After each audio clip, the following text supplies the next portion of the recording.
ఈ రోజు చిలకలూరుపేట నియోజకవర్గంలో వైఎస్ఆర్ కాంగ్రెస్ పార్టీ నేతలు కార్యకర్తలు పెద్ద ఎత్తున సమావేశమయ్యారు.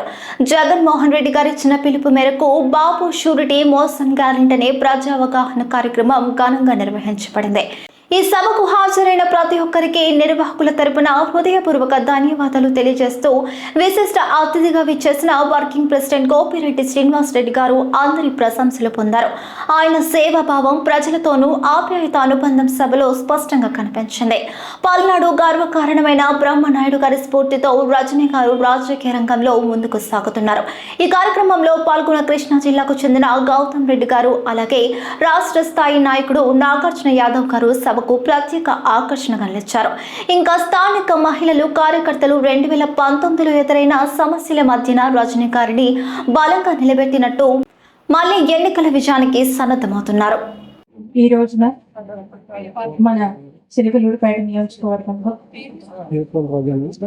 మన నాయకుడు జగన్మోహన్ రెడ్డి గారు ఇచ్చినటువంటి పిలుపు మేరకు బాబు షూరిటీ మోసం గ్యారెంటీ అనేటువంటి ఈ కార్యక్రమాన్ని ప్రజల్లోకి తీసుకువెళ్లేందుకు ఏర్పాటు చేసినటువంటి ఈ సభకు చేసినటువంటి ప్రతి ఒక్కరికి కూడా పేరు పేరున హృదయపూర్వక నమస్కారాలు తెలియజేసుకుంటున్నాను.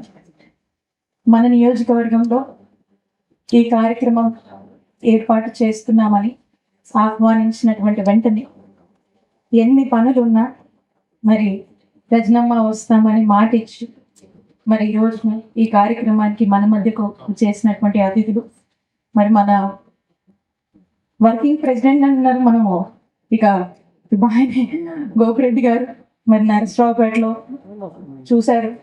ఆయన సక్సెస్ రేట్ గురించి మనం మాట్లాడే పని లేదు. సరే, మొన్నటి కావాలంటే ఈ ఎదురుగాయలకి మనం పోరాడలేకపోయాం, కానీ ఎప్పుడు కూడా అంత సక్సెస్ఫుల్ గా వారు నరసరావుపేటలో సేవలు అందించారు. మరి ఈ రోజు గోపిరెడ్డి శ్రీనివాస్ రెడ్డి అన్న రావడానికి చాలా సంతోషంగా ఉంది. వారికి మనందరం కూడా స్వాగతం తెలుపుతున్నాం.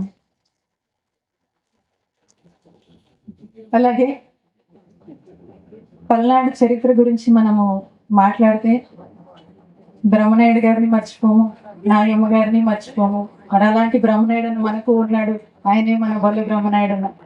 ఇప్పుడు కూడా ఆప్యాయతంగా తెల్లమ్మ అని పలకరిస్తా అందరితోనూ బాగుంటాడు. గోపిరెడ్డి అనేమో అందరికీ చక్కటి వైద్య సేవలు అందిస్తాడు. ఏదన్నా ఆపదొస్తే మా గోపిరెడ్డి గారు ఉన్నారు కదా అనిపిస్తుంది మనకి. అలాగే ఏదన్నా ఇక ఫంక్షన్లు వస్తే బ్రహ్మనాయుడు అన్న కూడా వస్తాయి. పిల్లల చదువులకైనా ఫంక్షన్లకైనా లేదంటే ఏదో ఒకటి ఇంకా అట్లా ఆయన మంచితనం అని బ్రహ్మనాయుడు అన్న గారు కూడా ఈ రోజు ఇక్కడికి రావటం మనందరికి కూడా వారికి కూడా స్వాగతం పలుకుతా ఉన్నాం. అలాగే ఇంకంతా ఒక మనకు విశిష్ట అతిథి అనొచ్చు. ఇక్కడ కృష్ణా జిల్లా నుంచి ఎంతో రాజకీయం వారికి ఉన్నటువంటి అనుభవం, కానీ కొన్ని రాజకీయాలు మళ్ళీ కొన్ని రాజకీయాలు ఉంటాయి, కొంతమందికి అది సాధ్యం అవుతుంది. మరి అలాంటి ఒక వినూత్నమైన ఇది ఉంటుంది. అలాంటి గౌతమ్ రెడ్డి అన్న గారు మరి మన పార్లమెంట్ అబ్జర్వర్గా ఉండడము, జగన్మోహన్ రెడ్డి గారు ఎప్పటి నుంచో కూడా ట్రావెల్ అయినటువంటి వ్యక్తి. అలాంటి వ్యక్తిని మరి ఇక్కడ పల్నాడుకి ఆయన కరెక్ట్ అని భావించి అక్కడి నుంచి ఇక్కడ ఉన్నటువంటి పరిస్థితుల్లో వారైతే చేయగలుగుతారని నమ్మి ఇక్కడికి పంపించారు. మరి వారు కూడా ఈ కార్యక్రమానికి మన ఆహ్వానాన్ని మన్నించి వచ్చినందుకు మనందరం కూడా వారికి కూడా స్వాగతం పలుకుతాం. ఇకపోతే ఈ వేదిక మీద ఉన్నటువంటి ప్రతి ఒక్కరు ఇంకా నాగార్జున యాదవ్ స్టేట్ లెవెల్లో పదవి చేస్తున్నాడు. జగనన్న మనసులో కూడా ఒక మంచి స్థానం ఉన్నటువంటి అబ్బాయి వచ్చి అక్కడ నేను కూడా రమ్మనగానే వచ్చాడు. తను ప్రెజెంటేషన్ ఇవ్వాలనుకుంటా ఉన్నాడు. తనకు కూడా మనందరం స్వాగతం పలుకుతున్నాము. ఇంకా ఇక్కడ ఉన్నటువంటి మన చిలకలూరుపేట నియోజకవర్గంలోని వైఎస్ఆర్ కాంగ్రెస్ పార్టీ నాయకులు, కార్యకర్తలు, ఇక్కడ ఉన్నటువంటి అక్క చెల్లెళ్ళు అందరూ కూడా 2019లో రజనమ్మ పోటీ చేస్తుందంటే ఎన్ని ఇబ్బందులు ఉన్న ఆ రోజు ఇక్కడ ఉన్నటువంటి అరాచక పాలనని ఎదురిస్తూ వైఎస్ఆర్ కాంగ్రెస్ పార్టీ జెండా పట్టుకొని నిలబడి రజనమ్మ గెలుపు కోసం అడుగులు వేస్తున్నటువంటి ప్రతి ఒక్క కార్యకర్త, ఇక్కడ ఉన్నటువంటి ప్రతి ఒక్క కార్యకర్త, వేదిక మీద కూర్చున్నటువంటి ప్రతి ఒక్కరు, వేదిక ముందు ఉన్నటువంటి ప్రతి ఒక్కరు, ఈ నియోజకవర్గ ప్రజలందరూ, మరీ ముఖ్యంగా మన వైఎస్ఆర్ కాంగ్రెస్ పార్టీ ప్రతి ఒక్క అన్నకు, అక్కకు హృదయపూర్వకంగా నా నమస్కారాలు తెలియజేసుకుంటున్నాను. రీకాలింగ్ చంద్రబాబు నాయుడు మేనిఫెస్టో అని చెప్పి సూపర్ 6 అని అనేక మాటలు మొన్న ఎన్నికల ముందు చెప్పి ప్రజల్ని మోసం చేసి ఆశ చూపించి ఓట్లు వేయించుకొని మరి సంవత్సరం అయింది. ముచ్చటగా సూపర్ 6 అని చెప్పారు. నిరుద్యోగ వృత్తి ఇస్తామన్నారు, అది లేదు. ఆడబిడ్డని ఇదన్నారు, అది లేదు. ఫ్రీ బస్ అన్నారు, అది లేదు. రైతన్నులకు ఆర్థిక సాయం అన్నారు, అది లేదు. స్కూల్కి వెళ్ళే పిల్లవాడందరికీ, ప్రతి పిల్లవాడికి కూడా తల్లికి వందనం అని ఇస్తామన్నారు, అది లేదు. సంవత్సరానికి 3 ఉచిత గ్యాస్ సిలిండర్లు అన్నారు, అవి లేవు. ఇంకా ఏమన్నంటే సూపర్ 6 అయిపోయింది, దానికి దీనికి లింక్ చేశామని చంద్రబాబు నాయుడు గారు మాటల్లో వాళ్ళ రెడ్ బుక్ చేతలు ఎలా ఉన్నాయో అలాగే మాటలు ఇంకా మాట్లాడితే నాలుగు అది ఇది అని చెప్పేదో మాట్లాడడం మీరందరూ విన్నారు. చంద్రబాబు నాయుడు గారు ఈ సంవత్సరంగా మరి ఏ విధంగా ప్రజల్ని మోసం చేశారు అనేటువంటి విషయాలు ఇలా మాట్లాడుకుంటూ ప్రజల్లోకి, గ్రామ స్థాయిలోకి చేరవేసేటువంటి ఒక కార్యక్రమమే ఈ బాబు షూరిటీ మోసం గ్యారంటీ అనేటువంటి కార్యక్రమం ముఖ్య ఉద్దేశం అని తెలియజేస్తున్నాను.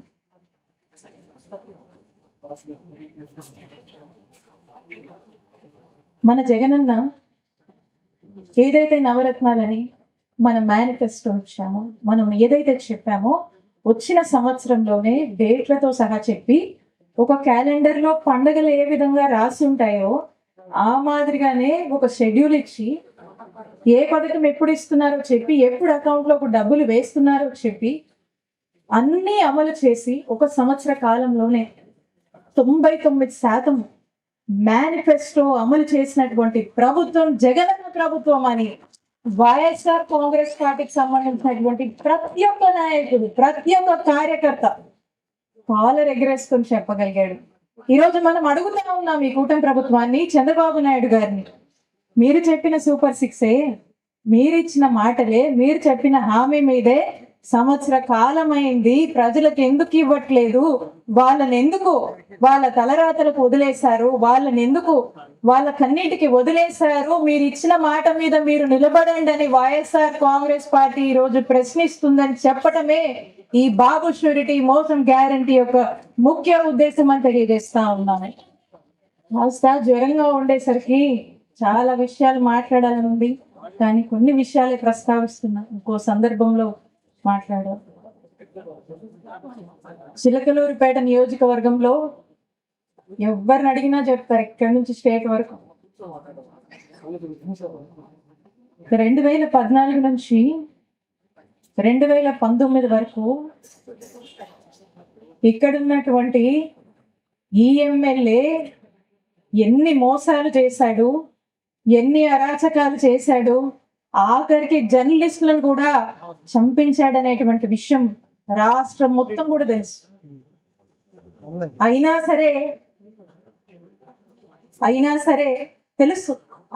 సరే ఆ రోజున మీరు నిలబడి మీ రజనమ్మ ఇక్కడ జగనన్న ఆశీస్సులతో మనకి ఇక్కడ అవకాశం వచ్చి ఇక్కడ నిలబడి పోటీ చేసే అవకాశం వస్తే అలాంటి అరాచకాలు, అక్రమాలు, అలాంటి ఒక మూర్ఖుడిని మీరు ఎదిరించి నిలబడి మీ రజనమ్మను గెలిపించారు. ఆ ఘనత మీకు దక్కుతుంది. మీ అందరికీ కూడా నేను ఎప్పటికీ రుణపడి ఉంటాను. సరే, పార్టీ ఆదేశించింది, మన నాయకుడు చెప్పాడు, మొన్నటిసారి మీ గుంటూరు వెళ్ళి పోటీ చేయాల్సి వచ్చింది, నా అవసరం అక్కడ ఉందని భావించి మన నాయకుడు చెప్పాడు. మన నాయకుడు ఏ మాట చెప్తే ఆ మాట పాటించడం తప్పే ఈ రజనమ్మకు ఎదురు చెప్పడం తెలియదు. జగనన్న మాటే వేదం రజనమ్మకి. ఒక్కసారి అనిపిస్తా ఉంటారు, మీ అందరినీ వదిలేసి ఆ ఊరెళ్ళి పోటీ చేయడము పోటీ చేశాను, వాళ్ళు ఆదరించారు, కానీ మీ అందరూ మిస్ అవ్వడము నా దురదృష్టంగానే నేను భావిస్తాను. నా దురదృష్టం ఏమో అనుకుంటాను, అంతేగాని ఇంకోటి కాదు. అయినా ఈరోజు మళ్ళా జగనన్న మీ మధ్యకు పంపించి మిమ్మల్ని రిప్రజెంట్ చేయమనడం, ఇక్కడ మీతో మీకున్న కష్టాల్లో తోడుగా ఉండమనడం, ఈ నియోజకవర్గాన్ని మళ్ళీ రిప్రజెంట్ చేయడం మరొకసారి నా అదృష్టంగా భావిస్తున్నానని తెలియజేస్తున్నాను. అలాంటప్పుడు ఇక్కడ గెలిచినటువంటి ఈ ఎమ్మెల్యే ఈయన అరాచకాలు ఎవరికి తెలియవండి? అవినీతికి బ్రాండ్ అంబాసిడర్ ఎవరు? అవినీతికి బ్రాండ్ అంబాసిడర్ ఈ గణపాటి పత్తిపాటి. ఈయన మాట్లాడతాడు సంవత్సర కాలంగా నా నామస్మరణ చేస్తూనే కాలం వెళ్ళబుచ్చాడు. ఆఖరికి అతనికి మధ్యకాలం చూస్తా ఉన్నాం, అతనికి ఇక దాన్ని ఏమనాలో తెలియదు, కానీ దానికి ఏం పేరు పెడితే బాగుంటుందో పెడదాం దానికి చిన్నగా. ఎలా ఉందంటే బైపాస్ అంట ఆయన తెచ్చాడంట. ఏమన్నా ఉందా? మరి ఆయన ఎమ్మెల్యే అవ్వగానే బైపాస్ ఓపెన్ అయిపోయింది. మరి అంతే కదా, 16 కిలోమీటర్ల బైపాస్ మన నియోజకవర్గానికి ఉంటే ఇది కేంద్రం నిధులతో బైపాస్ అనేది కేంద్రం శాంక్షన్ చేసింది. మరి కేంద్రము నేషనల్ హైవేస్ నుంచి చిలకలూరుపేట బైపాసు 700 కోట్లతో మన నియోజకవర్గానికి బైపాస్ శాంక్షన్ అయితే అవునాని అయిపోద్దా?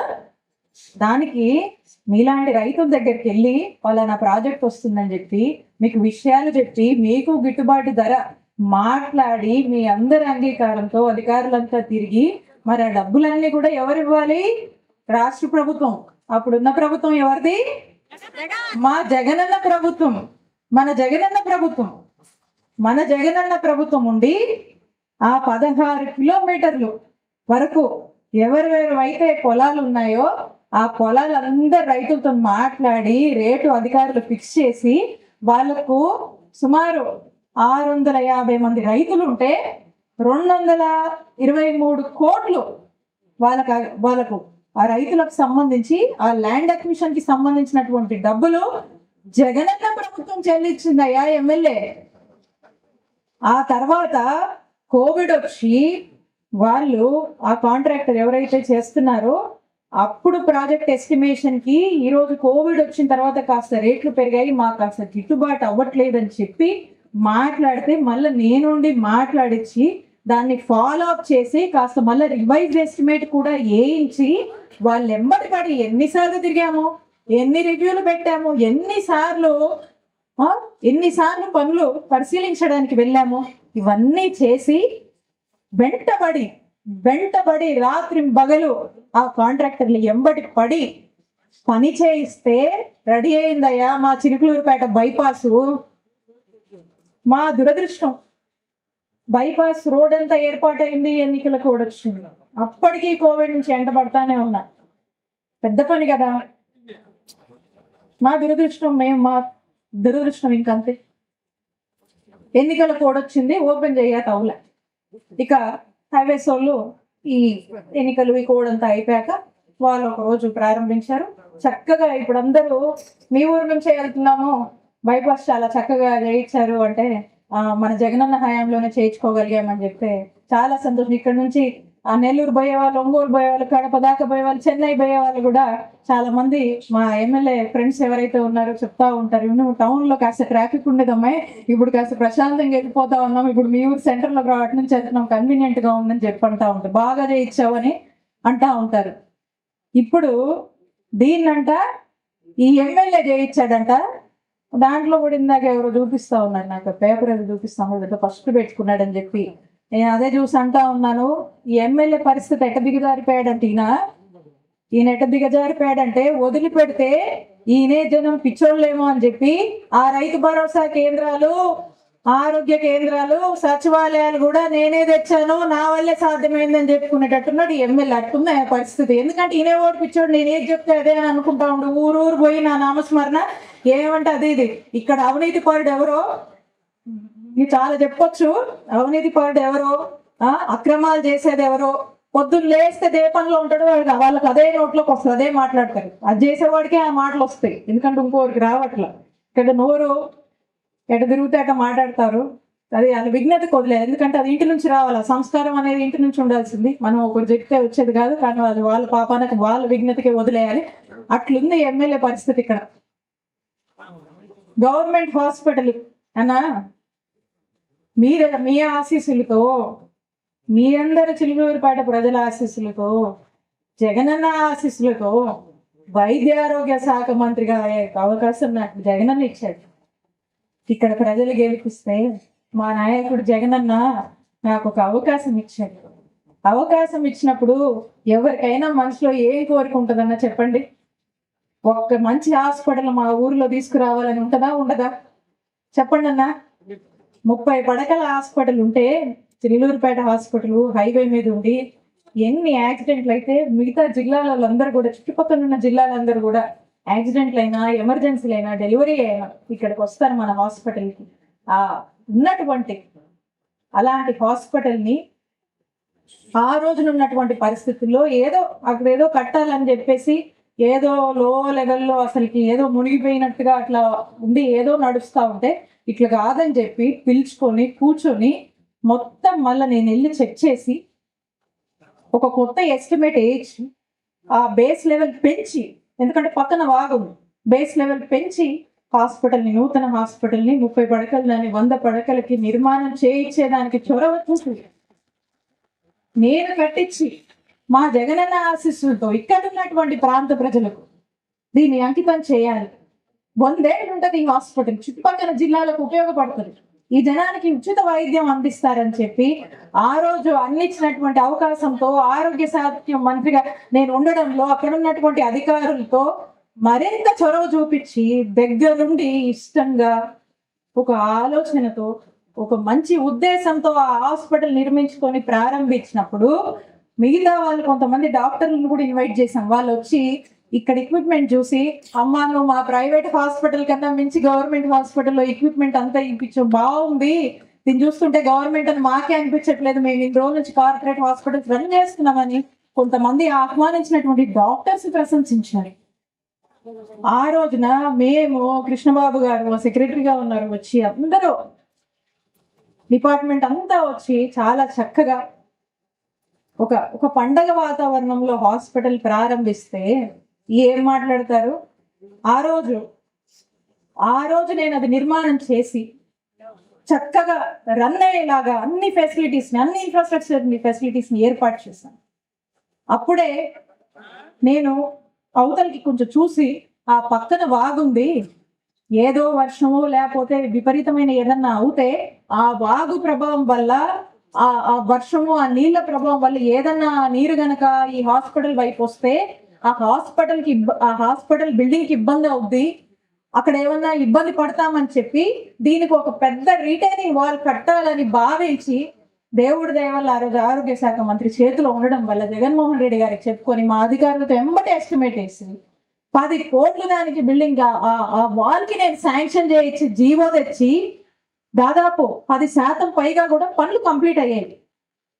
పనులు కంప్లీట్ అయిన తర్వాత అది కోడ్ వచ్చింది, అది అట్లా నడుస్తూ ఉంటే ఈయన పోయి అదే సెక్రటరీ దగ్గర ఆమె ఇచ్చింది కదా అని క్యాన్సిల్ చేయించి ఇంకో డేట్ వేయించి మళ్ళీ ఒక జిరాక్స్ కాగితం తెప్పించి మళ్ళీ నేను తెచ్చానని చెప్పి మళ్ళీ పెద్ద శిలాఫలకం వేసుకొని మాట్లాడుతూ ఉన్నాడు. ఏం చెప్తాము?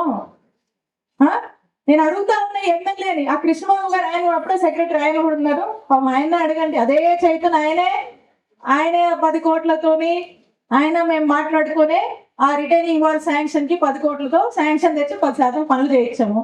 మళ్ళీ నువ్వు మళ్ళీ కాంట్రాక్టర్ని కూడా మార్చాలి కదా ఆయనకి, మళ్ళీ ఆయనకి ఏదో ఉంటది కదా. సో కాబట్టి నువ్వు ఏదో డేట్ మార్చి ఇంకో కొత్త కాగితం తెచ్చి నేను తెచ్చా అంటే జనాన్ని పిచ్చోళ్ళని చేయమాకండి. జనానికి అన్నీ తెలుసు, అర్థం ఉండే మాటలు మాట్లాడండి అని చెప్పి ఈ ఎమ్మెల్యే గారికి చెప్తా ఉన్నా. తెలియకపోతే చెప్పండి. ఇట్లా ఉన్నాయి అంటే ఆయన ఏ స్టేజ్కి దిగజారాడో చూద్దాం. చాలా ఉన్నాయన్న మనం మాట్లాడాలంటే. ఇక మొన్న చూశారు, అందరు చూశారు, వంకాయలపాడులో గ్రావెల్ మైనింగ్. అదే కూటమి ప్రభుత్వానికి, కూటమి పార్టీకి, వాళ్ళకు చెందినటువంటి వాళ్ళ భాగస్వామైనటువంటి వాళ్ళే వెళ్ళి ఈయన ఈ ఎమ్మెల్యే చేస్తున్నటువంటి అక్రమ మైనింగ్ ని ఏ విధంగా అడ్డుకున్నారో మనమంతా చూసాము. రోజుకి ఎంత వస్తుంది ఏంటి అన్ని విషయాలు ఉన్నాయి. సమయం వచ్చినప్పుడు అన్ని బయట పెడతా. ఏ విధంగా అక్రమ మైనింగ్ అవినీతి నువ్వు చేస్తున్నావో ఈ జనమంతా చూస్తా ఉన్నారు. మేము మా దాకొద్దు, మీ భాగస్వాములే మీరు చేస్తున్న అవినీతిని బయట పెట్టింది.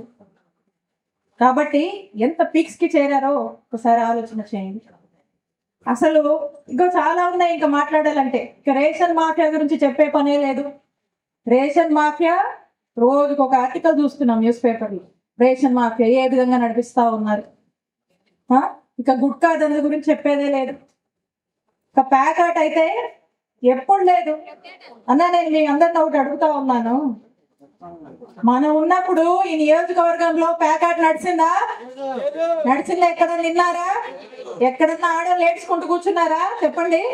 ఈ రోజున ఎంతమంది ఏడుస్తున్నారు. ఈ రోజు ఏ విధంగా ప్యాకాట్ మీరు మీ మనుషులు నడిపిస్తున్నారో మొత్తం చూస్తా ఉన్నారు. ఈరోజు జరగంది ఏమీ లేదు, నడవంది ఏమీ లేదు. ప్రతి ఒక్కటి ఈరోజు ఈ నియోజకవర్గంలో ఈ ఎమ్మెల్యే కనుసైగలు నడుస్తూ ఉంది. ఇక ఒక్కడే బతకాలి, అతని మనుషులే బతకాలి. ఏదైనా ఎందుకు ఈ మాట అంటున్నంటే దానికి కూడా చెప్తానన్నా. ఊరికే అంటాం మనకు కూడా ఉండదు. రాత్రి ఈ ప్రోగ్రాం గురించి టౌన్లో ఓ చోట ఫ్లెక్సీలు ఇచ్చామన్నా. సరే రాత్రికి వచ్చి ఏర్పాట్లు చేసి మన పిల్లలంతా కూడా ఈ ఫ్లెక్సీలు కడదామంటే ఆ ఫ్లెక్సీలు తీసుకొని పోదామని పోతే ఆ ఫ్లెక్సీలు ప్రింట్ కొట్టిన అతన్ని మరి కమిషనర్ ఎంత ఖాళీగా ఉన్నాడు చూడండి. కమిషనర్ వెళ్ళి ఎందుకు కొట్టావని చెప్పి ఆ ఫ్లెక్సీలు ప్రింట్ షాప్ దగ్గరికి వెళ్ళి అతన్ని బెదిరిస్తాడు. అతన్ని బెదిరించి అక్కడి దాకా అవుద్ది. ఆ నెక్స్ట్ ఈ సిఐ గారు తీసుకొస్తాడు. ఆయన్ని తీసుకొచ్చి స్టేషన్ లో కూర్చోబెట్టాడు. వైసీపీ వాళ్ళ ఫ్లెక్సీలు ప్రింట్ చేస్తావా నువ్వు అని చెప్పి. ఇక మిగతా ఫ్లెక్సీ షాపులు అందరికీ ఫోన్లు చేస్తారు. టీడీపీ వాళ్ళ ఫ్లెక్సీలు తప్పితే వైసీపీ వాళ్ళవి కట్టొద్దు, కొట్టొద్దు, ఇవ్వద్దు, అసలుకి తీసుకోవద్దు, తీసుకుంటే మీ షాపు ఇక అంతే, మీ షాప్ ఉండదు ఇక అని. రాత్రి ఆ ఫ్లెక్సీ షాప్ అతన్ని తీసుకొచ్చి స్టేషన్ లో కూర్చోబెట్టారు. నేను తక్కువ మాట్లాడితే తీయమనండి, సీసీటీవీ ఫుటేజ్ తీయమనండి పోలీస్ స్టేషన్ లో, టౌన్ స్టేషన్ లో. అంటే ఎప్పుడైనా చేసాం మనం ఇట్లాంటివి? ఒక్కళ్ళే బతకాలి, వాళ్ళే బతకాలి, ఇంతే. ఇంకెవడు ఫ్లెక్సీలు కొట్టుకునేవాడు ఏం పాపం చేశాడు? ఏదో రూపాయి వచ్చుద్దనేగా చేసుకుంటారు వ్యాపారం. వ్యాపారస్తుల కష్టాలు ఈ నియోజకవర్గంలో చెప్పలేనివి. రియల్ ఎస్టేట్ వెంచర్లు కూడా ఈయన మనుషులే చేయాలి, ఈయన చెప్పిన వాళ్ళు చేయాలి. ఇంకోటి చేశాడంటే అంతే సంగతి, సర్దుకొని వెళ్ళిపోవాలి ఇక్కడ నుంచి. ప్రతిదీ ఈయన కనుసైగల్లో నడవాలి. ప్రతిదీ ఈయనకు నచ్చిన మనుషులే చేయాలి. ఇతనికంటూ పెట్టుకున్నాడు. ఇక వాళ్ళతో అతను ఒక్కడు బతకడానికి, ఆయన కుటుంబం బతకడానికే అది ఇతను అందిస్తున్నటువంటి పరిపాలన. ఇక ఏమన్నా ఎవరన్నా పోయి పని అడిగాడంటే, నీ పోడోడు వెళ్ళి ఓ పని అడిగారు అనుకోండి, ఏం చెప్తాడు? అబ్బే వాళ్ళ మీద కేసులు ఏమైనా ఉంటే చెప్పమ్మా, అవి అయితే ఎంబటే పంపించి స్టేషన్లో కూర్చోబెట్టి కట్టేద్దాము, మిగతా ఏం అడిగినా కూడా చెవులు వినబడేవాళ్ళ. వాళ్ళు చెప్తున్నారు నాకు పోవట్లేదంటే ఎవరు కూడా. ఏదో కొంతమంది ఆయన కళ్ళల్లో పడ్డానికి ఏదో మాట్లాడుతూ పదవో వచ్చే పని అదని చూపిస్తారని చెప్తే ఇది తప్పితే ఇంటా ఉన్నాం. మరి చూద్దాం. ఇవన్నీ మేము అనుకుంటున్నాయి కదా ఎమ్మెల్యే గారు, ఇవన్నీ జనం నుంచి మేము వింటున్నాయి. మీరు చేస్తున్న పనులు కళ్ళకు కొట్టొచ్చినట్టుగా వ్యాపారస్తులని, రియల్ ఎస్టేట్ వాళ్ళని, ప్రతి ఒక్కరిని మీరు ఏ విధంగా వేధిస్తున్నారో అన్నీ ఖచ్చితంగా ఇవన్నీ టైం వచ్చినప్పుడు ఇవన్నీ మీకే, మీరు ఏం చేశారని మీరు చక్కగా రియలైజ్ చేసుకునే రోజు ప్రశాంతంగా మీకు తెస్తాయి. మేమేదో మిమ్మల్ని అనాలనో అదేం కాదు, కానీ జనమేం మాట్లాడుకుంటున్నారు కాబట్టి జనం సమస్యలు మీరు పట్టించుకుంటే కదా. ఎందుకంటే దీని మీద బిజీగా ఉన్నారు, వీటి మీద బిజీగా ఉన్నారు. ఇల్లంట సుపరిపాలన అంటది. నేను చెప్తా ఉన్నా, ఈ కూటమి ప్రభుత్వం వచ్చాక చూస్తా ఉన్నాం. ఈ కూటమి ప్రభుత్వం వచ్చాక దీన్ని సుపరిపాలన అనరు, దీన్ని సుపారిపాలన అంటారు. రెడ్ బుక్ పాలన. ఎవడి మీద కేసు పెట్టాలంటే కేసు పెట్టాలి, ఎత్తుకు రావాలంటే ఎత్తుకు రావాలి, లోన్ వేయాలంటే స్టేషన్ లోపల వేయాలి, కొట్టాలి, జైలుకు పంపించాలి, అరెస్టు చేయాలి, అక్రమ కేసులు పెట్టాలి. ఇదంటే సుపరిపాలన అయ్యేది. తెలుసులే జనానికి. మీరు సుపరిపాలన చెప్పినా చెప్పకపోయినా జనం చెప్తారులేండి. జనానికి ఒక స్పష్టత ఉంది కాబట్టి చెప్తా ఉన్నా. ఈ విషయాలు ఇంకా చెప్పా కన్నా ఇంకా చాలా ఉన్నాయి, విత్ ఎవిడెన్స్ మాట్లాడుకోవచ్చు. ఆఖరికి ఎంతవరకు వచ్చిందంటే ఎడ్లపాడులో మన వంకాయలపాడులో మన గురుకుల పాఠశాల నుంచి 35 మంది పిల్లలు గోడలు దూకి వెళ్ళిపోయారు. నా డాక్టర్ భరించలేక, ఫుడ్ సరిగా లేక, ఫెసిలిటీస్ సరిగా లేక ఎన్ని పేపర్లలో ఆర్టికల్స్ వచ్చాయో. అది ఎమ్మెల్యే పాలన అంటుంది. రైతులు పొగాకు రైతులు ఏ రోజన్నా రోడ్ ఎక్కారా? జగనన్న హయాంలో ఎక్కారా? ఆ సంగతి చెప్పమనండి, ఆ సంగతి చెప్పమనండి. అసలు వాళ్ళకి ఏం చేస్తారో, ఏం న్యాయం చేస్తారో చేయమని. రైతుల ఆత్మహత్యలు జరిగినాయి మన నియోజకవర్గంలో. కనీసం ఆలకించాడా, పలకరించాడా ఆ కుటుంబాలని? అవి పట్టవు. ఎందుకంటే అవన్నీ మంచి పనులు, ఈ జనానికి మంచి చేయకూడదు. దురాలోచనలు, అక్రమ ఆలోచనలు, అక్రమ పనులు, అవినీతి, పొద్దున్న లేస్తే ఎక్కడ డబ్బులు వస్తాయి ఏంటనే దాని మీద తప్పితే ఎవరి మీద కేసు పెట్టాలి, ఎక్కడ డబ్బులు వస్తాయి, ఈ రెండే, ఇంకోటి లేదు. అలాంటి ఆలోచనలతో ముందుకు వెళ్తున్నాడు ఎమ్మెల్యే. ఖచ్చితంగా కాలమే మీ రూపంలో, ప్రజల రూపంలో సమాధానం చెప్పుద్ది అని తెలియజేసుకుంటూ మీ అందరికీ ఒకటే చెప్తా ఉన్నానన్నా, రానున్నది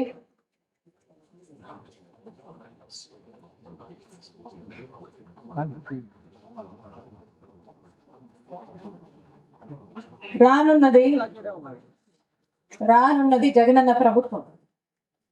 ఒక్క మాట నేను స్పష్టం చేయాలనుకుంటున్నాను. కొంత అనుకున్నారు, జగనన్న మాటల్లో స్పష్టంగా చెప్తా ఉన్నారు. రేపు నేను జగనన్న మాటల్లో స్పష్టంగా చెప్తా ఉన్నారు, రేపు నేను అధికారంలోకి వస్తే, రేపు జగనన్న అధికారంలోకి వస్తే, రేపు వైఎస్ఆర్ కాంగ్రెస్ పార్టీలోకి వస్తే,